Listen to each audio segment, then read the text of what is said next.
Sitaram, welcome to SWA DHARMA, carried exclusively on Sankhya TV on Thursdays between 6:30 p.m. and 7 p.m. SWA DHARMA, whereby we attempt to point the way whereby one can realize his or her full potential, and in this way improve the fabric of the very society in which we live. Today's program number 18, we are continuing our discussion on the Samskaars. As we pointed out, 16 in number. Last session, we dealt with the first three of these Samskaars, the prenatal Samskaars. Today, we'll be continuing on the postnatal Samskaars. Now, just a quick review of last discussion. The three prenatal Samskaars, Garbhadhan Sanskar, conception, the conditions under which conception ought to take place. Pumsawan Samskar, whereby in special circumstances the gender of the child is addressed. And third, Simant Samskars, whereby that fetus is exposed to spirituality via satsang, etc. So today we move to the first of the postnatal Samskars, Jatkarm Samskar, and basically it deals with the father's role immediately after birth.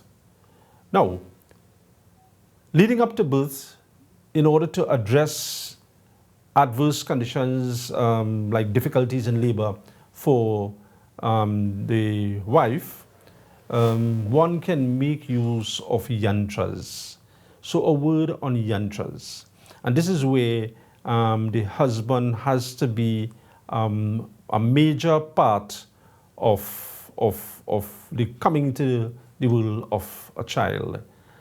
And most times, of course, the mother is preoccupied with other undertakings. The father has to ensure that well before delivery, he is in contact, or both parties are in contact with their Pandit. The Pandit will choose an appropriate date and have a particular yantra, in the case of Jatkarm Sanskar, a particular yantra in place, so that if there are any challenges during labor or delivery, the use of this yantra, which is shown to the mother at an appropriate time during that episode, it helps to circumvent these challenges. Now, Sanatanists make use of three tools: yantras, which is diagrammatic; mantras, which we are accustomed with, recitation of certain incantations; and thirdly, tantra, which makes use of certain additional tools, as we would say, to effect a positive change in an individual. In the case of Jatkarm Sanskar and preparation for labor and the challenges of labor, we make use of yantras. In here, the Pandit inserts certain specific numbers which carry certain meanings.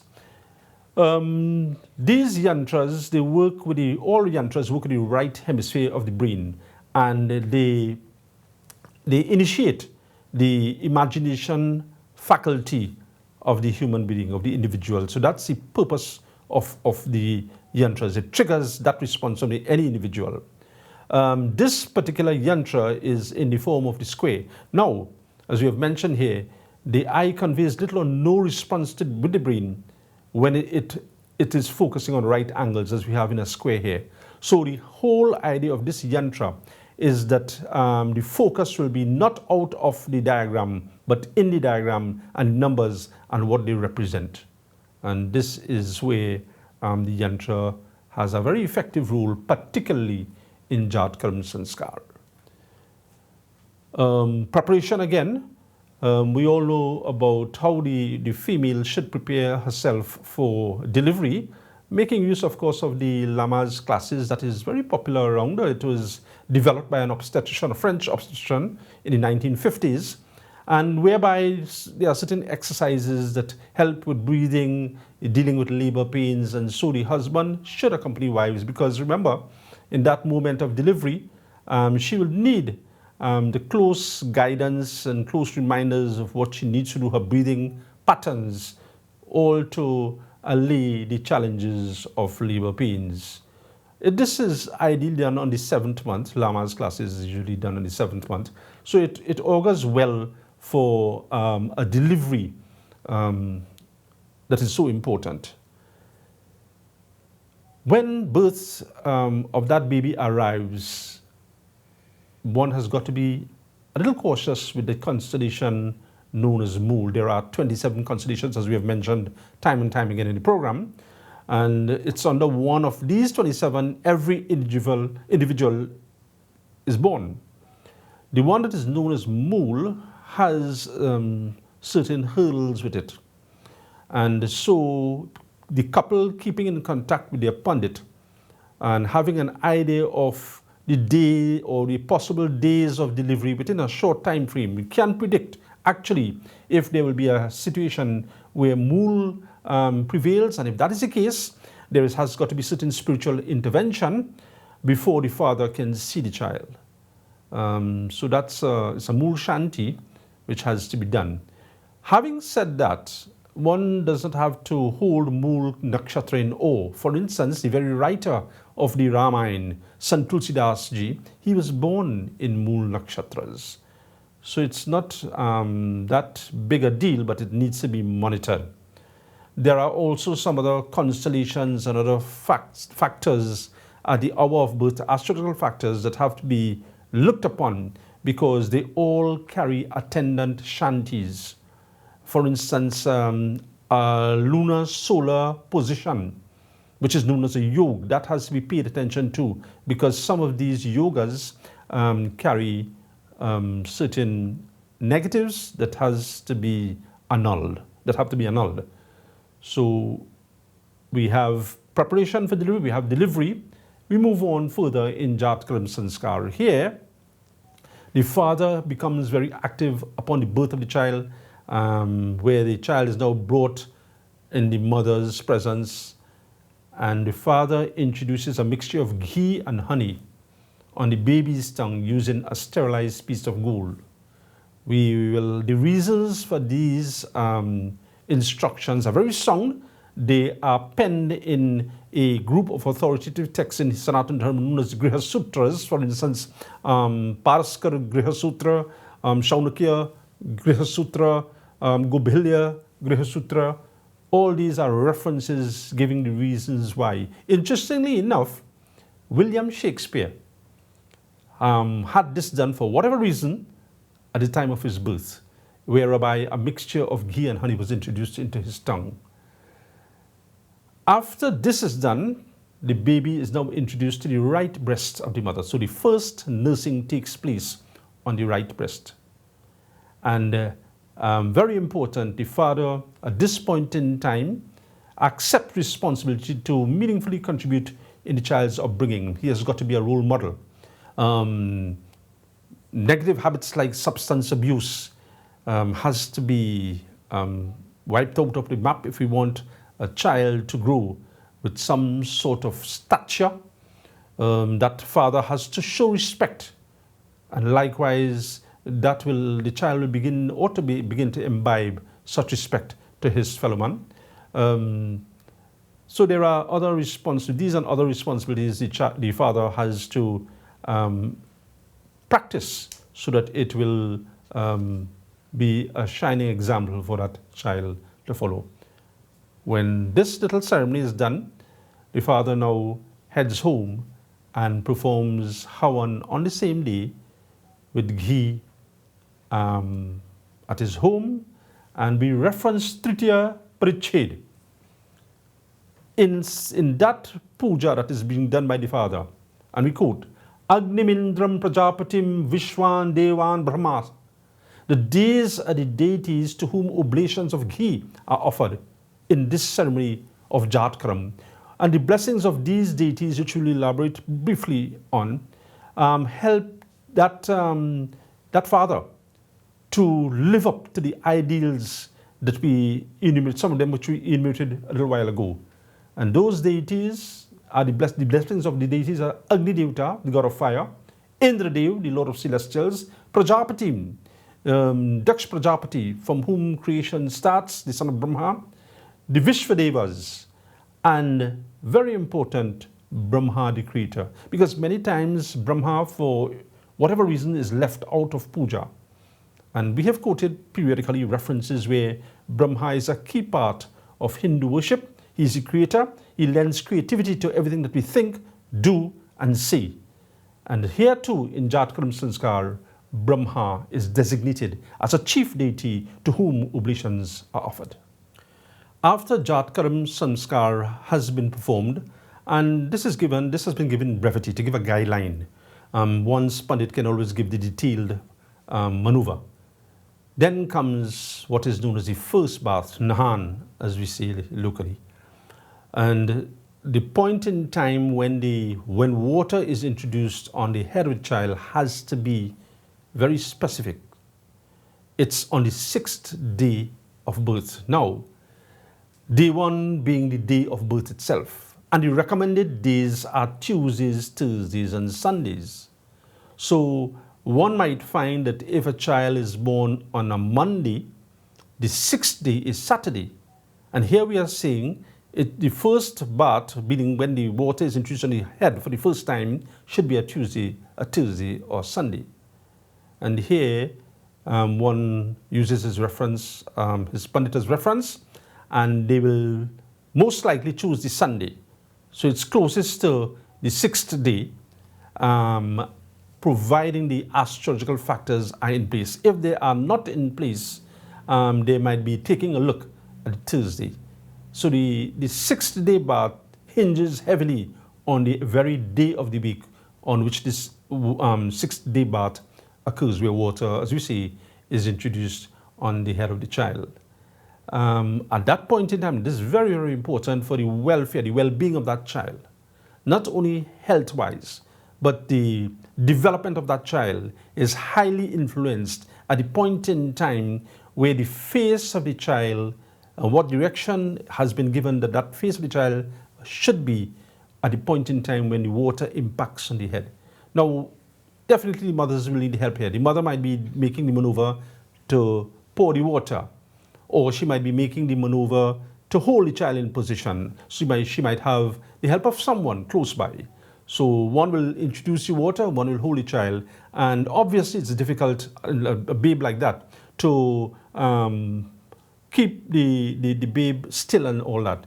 So all that is being asked is at the point in time, if for instance, Pandit says, well, today the child will face east, or the child will face north or south, just at the point in time when the water impacts on the head, the mother, if she is the one holding the babe, will get the child up into an upright position. Water goes on the head by whoever is helping her. And at that point in time of first impact, if it's south, the child faces south. Then the child can wiggle around and bath continues. But this is very important. It is riveted in a factor, in a tenet known as the Yogini Ode. And that is very, very important. No need to delve into the intricacies of that calculation. Suffice it to say, it affects whether positive or negative the development of the child, health-wise and other. Now, as we continue Nahan, the 6th day bathing is a ceremony. It is, we say it's chati, meaning the 6th day, and very, very important. Foremost in that undertaking is the worship of Shashti Devi. That after bath, and the parents have also taken their bath, they gather at the altar in their puja room under direction or under instructions to perform Shashti Devi Puja. Be reminded that she's the spouse of Kartikeya Swami, who is the son, the eldest son of Bhagwan Shiva, and she's the pediatrician among the gods. She's the child doctor among the gods.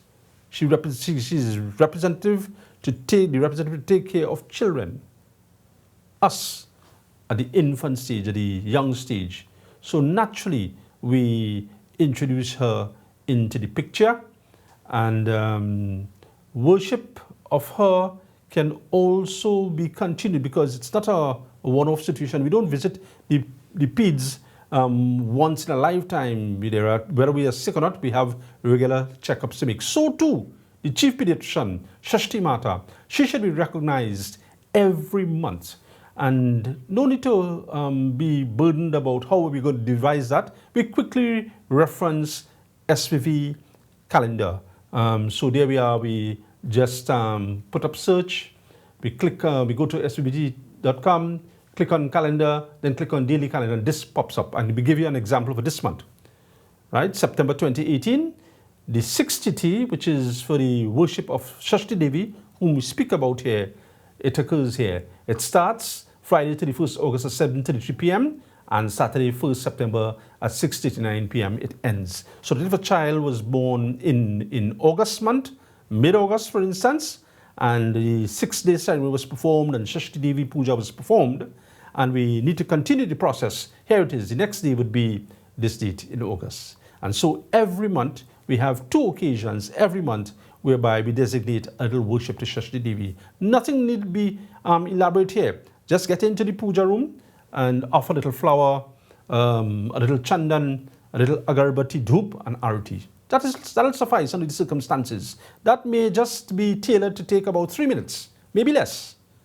And that's all is being asked for the welfare of the child, for the health of the child, particularly twice a month. So it is not a big ask really, but a very, very important undertaking. Now comes the second bath. Now in the interim, even leading up to the 6th day and then going to the 12th day, it is the 2 occasions when water is introduced on the head, the 6th and the 12th day. What happens in between? Yes, of course, the basic rules of hygiene are observed. The child is given his or her bath, however often, twice a day if necessary, from the neck down. And we have maneuvers we can do to clean the face and so forth, but it's reserved for the introduction of water on the head on the 6th day, the 12th day. After the 12th day, then the child is given a bath under normal circumstances. We are not flouting any of the rules of hygiene here. Sometimes, though, in our practice, we need to be wary of certain practices. For instance, the use of powder. We like to use baby powder on children. Be reminded, powder also plugs the pores, which could trigger a rash. We like to use baby oil on children. That too plugs the pores, again may create a reaction and a rash. So what do? Best thing, baby lotion. That's a water base. That won't plug any pores. So these are the little maneuvers we have to take care of to ensure the health of the baby. So by introducing water for the first 12 days only twice on the head doesn't jeopardize the health of the child. Yes, continue to take care of the child, cleanse and so forth, but reserve the introduction of the water because especially on this case, the 12th day, again day 1 being the date of birth, selected days, Tuesdays, Thursdays, Sundays again, Pandit will guide us if it doesn't fall within this range. And same procedure with facing the baby in a certain direction. It might be different that day as opposed to the 6th day. And once more, the worship of Shashti Devi is done. But in the 12th day, we always recommend too that an additional mantra for Varun Devata, because here, Varun Devata, the god of waters, is being introduced on the head of the child. So we add in an additional mantra recognizing the input of the god of waters, Varun Devata. So now we come to the 5th Samskaar, the second postnatal Samskaar. Now the Nahan, the bath, the first bath on the 6th day and the second bath on the 12 days, they are not per se Samskars, but they are necessary ceremonies that come between both Jatkaram Sanskar, birth, and the naming ceremony. So they are put in there because very relevant. Now the naming ceremony ought to be done either on the 10th, 12th, or 16th day from birth, the day of birth being day 1. And again, one Pandit will tell, guide which is the best of these among these 3. If sometimes we often find that neither of these, neither 10, 12, or 16th are appropriate, so then we defer the naming ceremony to the next best date. For instance, if someone has birth around this time, we are in Ganesh Utsava, where the sun is beginning to get in its unstable position, then comes Pitri Paksh, when it is in Nitstan, and then comes Navratri, where it is settling into position. So for approximately from now, this is 2018, up until the 19th of October, we wouldn't do a Nam Sanskar. Fortunately, the laws of the country, this country, accommodate us because we have a couple of weeks well before it is required where we register the name. What do we do in other countries where before leaving the nursing home or hospital as such, the name has to be registered? Well then, as we come to the other steps, those will have to be implemented. But the Rashi name, which is not declared on the birth paper, will be held back for the appropriate date. So there's a solution to it. Now, Lord Ganesh Puja is very important. So before the name is conferred on the child, one worships Bhagwan Ganesh in the prescribed manner. If one has to do it by himself or herself or the parents, then the 5 major forms: chandan, flower, white flower, agarbatti, arati, and a little havan. And that will suffice.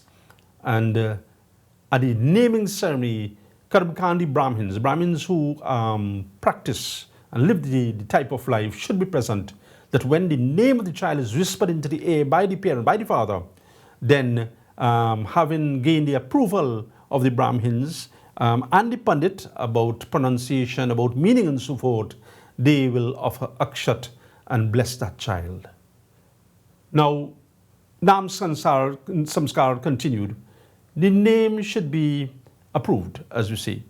And because sometimes we often hear names, or let's be generous, we sometimes hear names that doesn't carry the meaning, conveys the wrong art, the wrong meaning, and we try to prevent that. So run it by one's Pandit and the Brahmins before we designate name.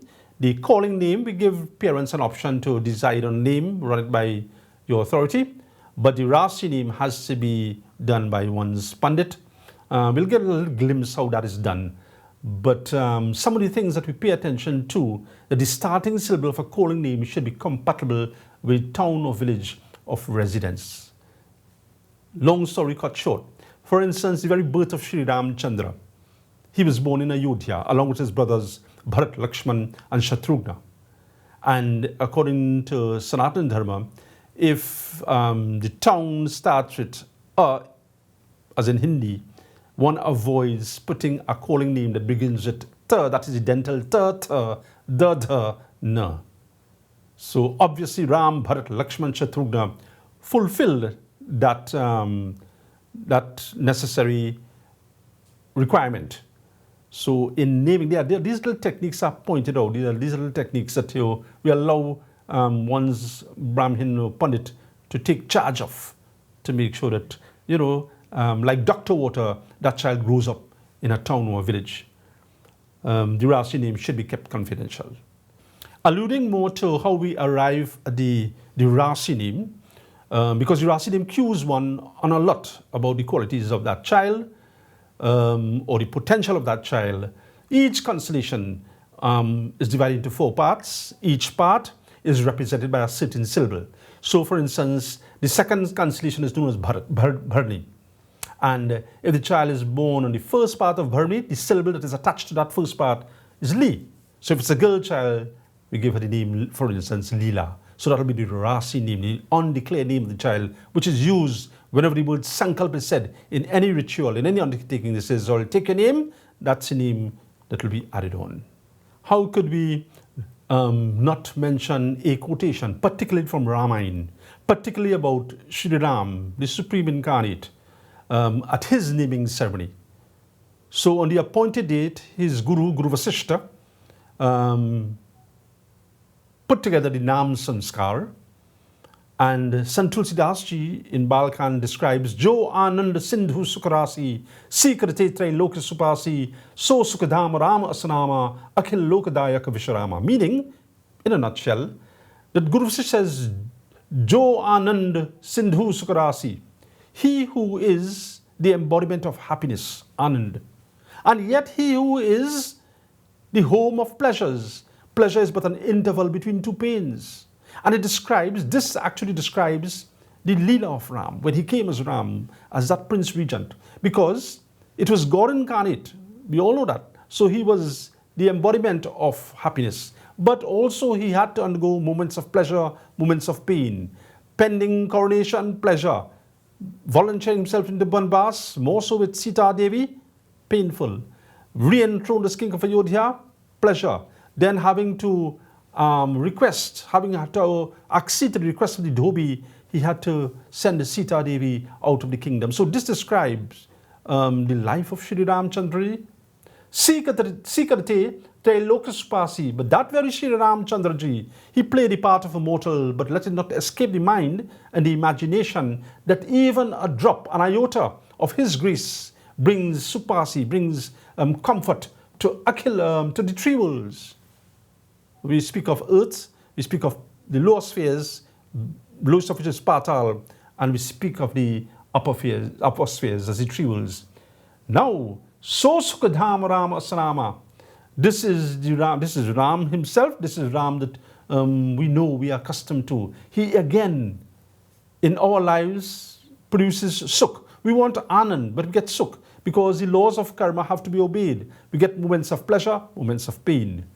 But that very Ramchandraji, in his benevolence, in his mercy, he is Akhila Lokadayak Visharama. If we go to him, submit to him with unconditional love, with bhakti, with love without an agenda, making regular connections with him, concerted efforts to connect with him, and more so follow his teachings, which teachings when we follow is not about the glory of Ram, but is about how we can better structure this body, shape the actions, shape the thought process, culture our words, all by the grace of his name, so that Guru Vasisht, in his great foresight, described the name of Ram as Ram for himself and the benefit of Ram towards the world. Akhila Lokadayak Vishram, wherever we are, we don't have to be necessarily in the sacred parts of India. It'd be nice, but wherever we are, taking his name, taking with bhakti, we will enjoy the grace of the Supreme Incarnation. So once again, we thank you for joining us on SWA DHARMA. We meet and greet next Thursday. Until such point in time, God's blessings, go in God's grace. Sitaram.